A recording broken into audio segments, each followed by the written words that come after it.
Hello and what is up guys, Rye here and welcome back to some more automation and of course BeamNG.Drive. Today we're going to go ahead and build ourselves the fastest car ever. It's going to be a land speed record car, faster than any car before it. So the year is 1965. The goal today is making the fastest wheeled power land speed record car. So it's going to be an engine powering either the front, rear, or all four wheels to make it the fastest car ever in 1965. The current record in 1964 had 4,500 horsepower. It reached a top speed of over 400 miles an hour, which is pretty darn quick, but I think we can make ours just a little bit faster today. So this body we're using is a new mod body. It's actually based off of the fastest car ever in 1964, which was called the Bluebird CN7, driven by Donald Campbell, which was probably a very brave guy driving the last car ever. The actual car this body is based off of had 4,000 horsepower.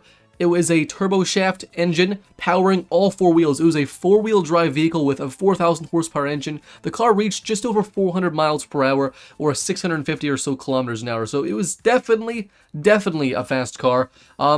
So what we're going to do is use the same body he used and make a car that is faster. We've got 1 year advancement on technology. It's 1965 instead of 1964. And of course, we're using technology that's overall going to be newer. Hopefully this car is going to be faster. We'll see. Let's get into the build itself. So, it's got to be a light car, obviously. This is the body in front of us. This body does have insanely low drag coefficient. It's got 0.016, which is 10 times lower than the real car. The real Bluebird CN7 has 0.16 coefficient of drag, so we've got 10 times less drag, which kind of is cheating, but at the same time, we also can't get 4,000 horsepower out of a car with a turbo shaft engine in 1965 or at all in automation BeamNG. So we're going to get a high horsepower engine. It's not going to be turbocharged. All of the land speed record cars before it for a while were really either generally supercharged. So the one in 1964 was a turbo shaft engine. The one before that was two 24-liter W12 supercharged airplane engines. So the cars we're competing against have some pretty big power and displacement in the several thousand horsepower range. We're not going to get the several thousand horsepower range because it's automation, and it's not. This is production cars. It's automation. So fiberglass panel material, which probably isn't as stiff or as good as aluminum for like I guess stability and support and protection. But I think fiberglass is obviously going to be lighter, so we'll go ahead and choose that. Monocoque chassis, a custom-built monocoque chassis for this car. Steel chassis material. Now, it doesn't really matter what we choose for the chassis material because it doesn't affect weight. None of these three affect weight. They're all the same. They're all steel. One's corrosion resistant, one's galvanized. They just make it so it doesn't rust. Engine placement is quite important.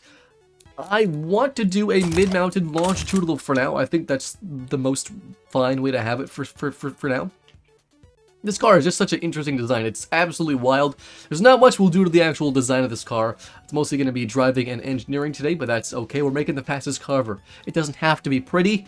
Double wishbone front and rear, which is the exact same as the real Bluebird CN7. Fun fact though, actually, this car was built, it was constructed by a company called Motor Panels. The real Bluebird was constructed by a company called Motor Panels, which is a really weird name for a company, to be honest. It's a really interesting name. Anyways, let's go ahead and build the engine. So we're going to go for a 90-degree engine, V16, all aluminum, 4-valve per cylinder. So it's going to be the creme de la creme of gasoline engines in 1965, obviously. It's going to be a big engine. I did a test build, and I think we settled on around a 9-liter engine. So a 9-liter V16 engine, which is obviously a large engine, larger than any production car really in 1965. Correct me if I'm wrong, was there any production cars in 1965 or in like the 60s even with an engine that big? I don't know. Let me know in the comments below. I know some companies used massive engines back in the 30s, 40s, maybe 50s, but they got a bit smaller in the 60s, then 70s and 80s they got smaller, I think. Let's go ahead, forged steel, heavy-duty forged, and forged plus 15 of the quality. There is no budget on this thing. Now these cars, these land speed record cars, are, supported by big companies that want to, show off their engineering prowess, design prowess, the prowess of gasoline-powered vehicles. I know Big Oil usually sponsors these companies to show off the benefits of having a gas-powered car. They're very fast, obviously. Max cam profile, let's go ahead. No turbochargers for us. Let's go multi-point or mechanical fuel injection per cylinder race. And I wonder, actually, we'll have to double check. Is it better for getting more octane than non-mechanical fuel injection? If we go carbureted DCO8 carbs, That's 91.8 versus 92.2. So it actually looks like 91.8. So DCOE is actually better. Race carbs, 91.9. That's okay. We lose an octane. That's okay. So we'll go race carbs for now. I will double check and see if mechanical fuel injection is better on, but I think race carbs actually may be better. I want it so it makes more top-end power. So 1,315 horsepower, 812 pound-feet of torque. It's not bad. It's a pretty reliable engine. 13 reliability is yeah, it's not supposed to be reliable. Let's go ahead and just rush through everything else really quick here. So right off the bat here, we weigh 4,000 pounds. It gets 7 mpg, which is better than I actually thought. It's got 0 safety, 0 comfort, 0 drivability, 0 off-road, very, very low utility. It is a bit utilitarian. 3.9 practicality, so again, better than I thought. Okay, so top speed right now, if you actually bring up our top speed limiter, is 607 kilometers an hour, which seems pretty good. We got to go ahead to aerodynamics here, lower the cooling airflow. The engine's still going to have enough cooling airflow. Now we can go 750 kilometers an hour, which is pretty good. The record car we're trying to beat reached the top speed of just over 400 miles an hour, which is like 650 kilometers an hour, if I'm not mistaken, which is pretty good. I think we can maybe beat 500 miles an hour. So what, about 700, 800 kilometers an hour, something like that, around 800. Let's go one-seater. Let's just change the camber. I don't want camber in the front. This car can't turn at all. It's not really a car that needs to be turning. Let's go ahead and give it some bigger tires, and let's give it bigger wheels as well. The real car this is based off of has 52-inch wheels. I kind of want to go for a 3-speed. Now, it lowers our top speed. Actually, it doesn't really lower our top speed by much. I'm going to go for a 5-speed by a little bit. Okay. Body trim, what does that do? Increases weight, so let's increase quality. We lost a bit of weight, that's okay. Wow, 116 prestige. It's a very prestigious vehicle. That's probably because it's very fast. We're giving it a locking differential because that might help us to drive it a little bit more. The 265s and 315s. That's better. 265s in the front, 315s in the rear. So pretty big wheels. I mean, they're you know, 46-inch wheels, which is absolutely insane, obviously. We weigh 4,400 pounds, which is actually pretty light. The real car, the car this is based off of, weighs about 8,000 pounds. So we're around half the weight. We've got about 1/3, 1/4 of the horsepower, so we are down a power. We are down a weight substantially. Let's go for a 3-speed manual, actually. We're not making much power at the top end, which kind of sucks. That's 750 still. I want to make more power at the top end. Still the same issue. We actually get knocking. So it looks like DCOE 8 carbs is the better alternative for now. I think what we'll do is design the car in a short time lapse, as well as engineer some finer points of the car. I'm going to go ahead and tweak and tune everything of the car, the engine, suspension, everything in the car, make sure it works all hunky-dory in BeamNG. We're going to tune it. I'm going to design the car. There's not much to design, but I want this car to have at least a grille. It's going to have at least a grille, maybe some stickers or some decals here and there. It's going to add weight. I know. That's okay. So we'll do that in a quick time lapse. Then we'll go over the car one more time, then hop into BeamNG. So sit back, relax, guys, and of course, I hope you enjoy.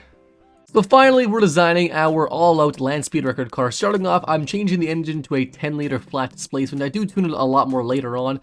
Just tuning things like the wheel size, suspension tweaking, playing with the gearing, playing with the brakes, etc., etc. Seeing exactly what I want to do. Now, this video is more about engineering than designing, obviously, because there's not really much to do for the car body. I changed the wheels to some solid steel discs. I play with the idea of having a nose cone similar to the real Bluebird, but it doesn't end up working out too great unless I use 3D fixtures, and I just didn't like how that looked. I decided to go with a different style, and you'll see that in just a sec. So I sit here sort of playing with it for a second. I go ahead and I play around with the colors of the front and the rear nose cones, or the cones, or the ends of the car, I guess is what it's called. I sit there for a second, and I start to add the other main piece of this car, which is a giant American flag dangling off the back. Now, with the American flag, the automation mod, you have to have one on either side, because you could see it from one side, but there's no mesh, I guess, on the other side, so you have to have 2 American flags, one on either side.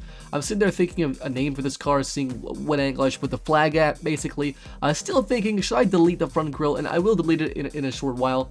Adding a H badge. This is going to be a Harriet branded vehicle. Now, Harriet's known for making pretty much all-out crazy luxury hypercars, basically, for my brands.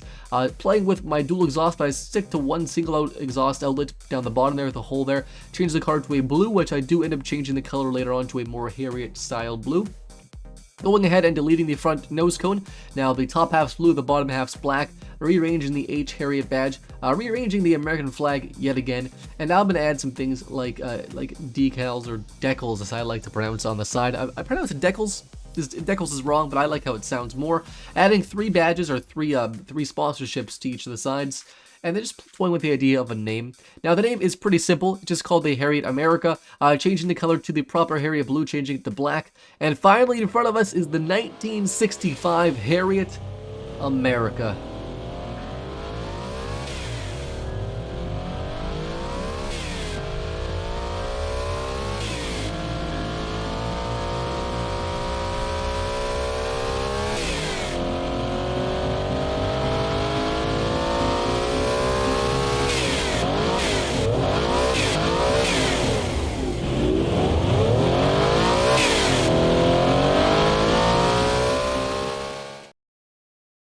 Alright guys, so like I said, this is the Harriet America, and nothing says American more than a car with 2,300 horsepower, and it weighs a pretty light 5,000 pounds as well.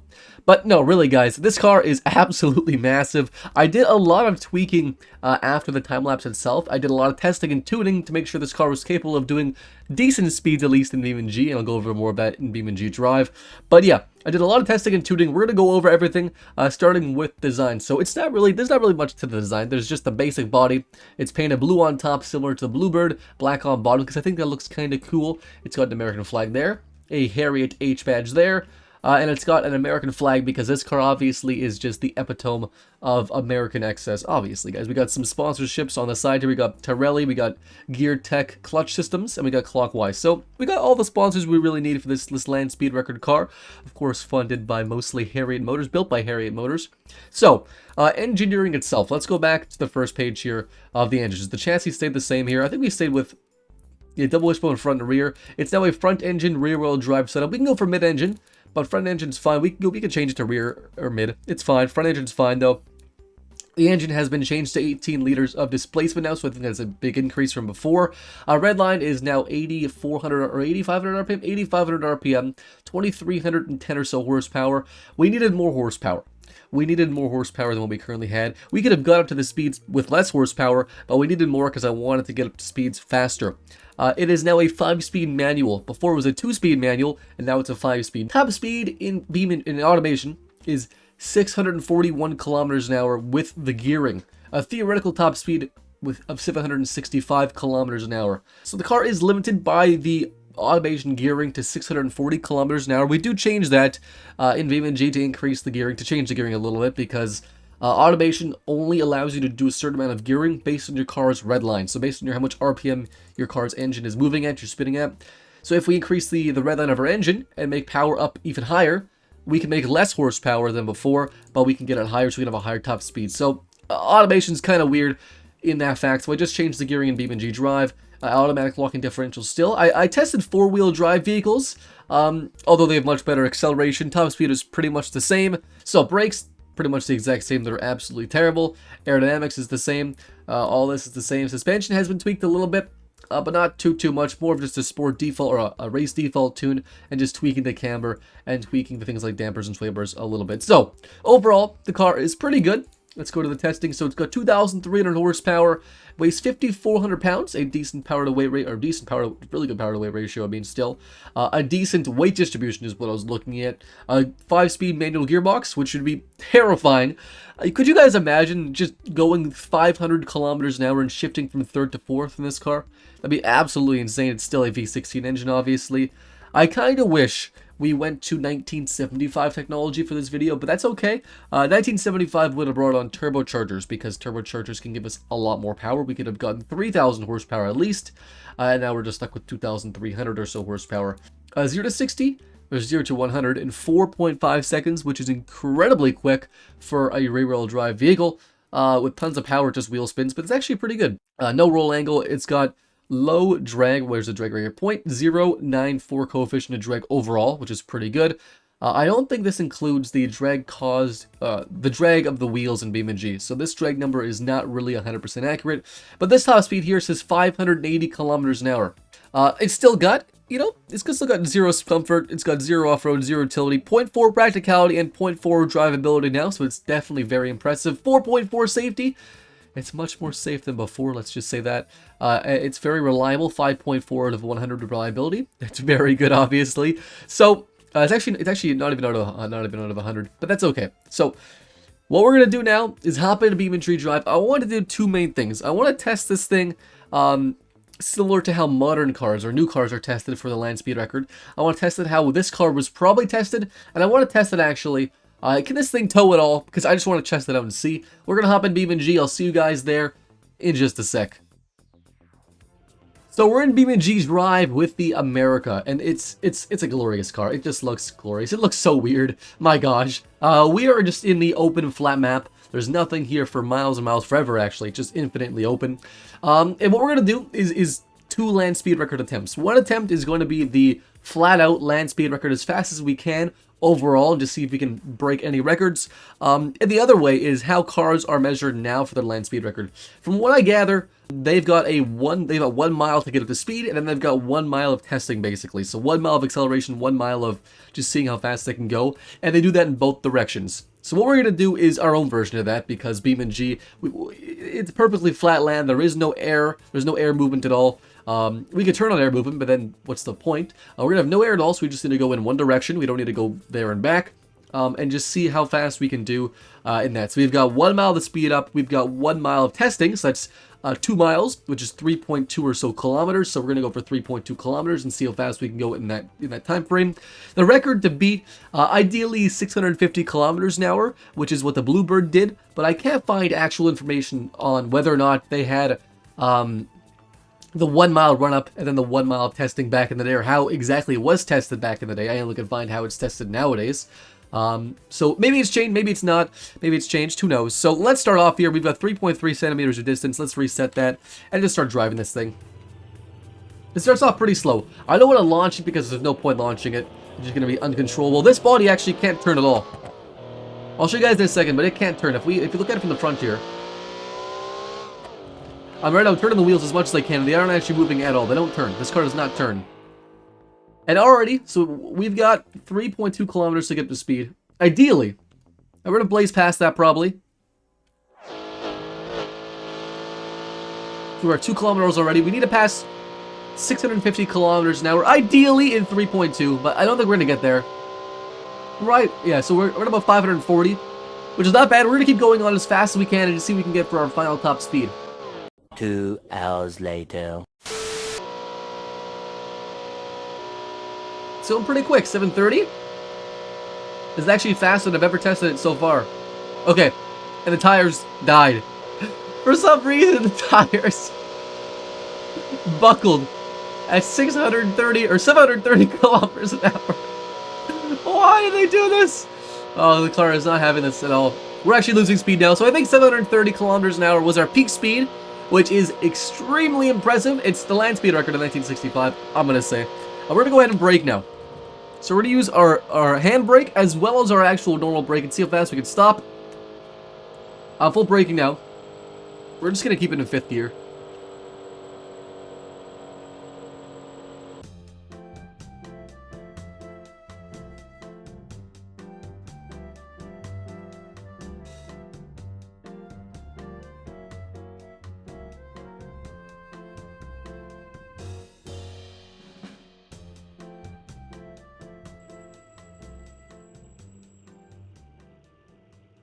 Well, that was probably the most aggravating experience of my life.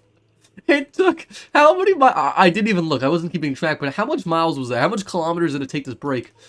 So yeah, looking back, it took like 7 kilometers to break the car from 700 kilometers an hour, which is absolutely insane. Honestly, if this isn't America, I don't know what is. The brakes are smoking. The car itself, we got our little exhaust hole here and looks pretty cool. Look at that. That's America right there. That's America. Nothing says America more than depleting the ozone layer with your emissions in 1965, your leaded fuel. It's great. Everything went pretty well here, so I think what we're going to do is hop into the car jump arena and see if this thing can actually do a good jump. Last event of the day, we're doing the jump arena. We're going to see if this car can jump. It's not centered actually right now. We can't turn it.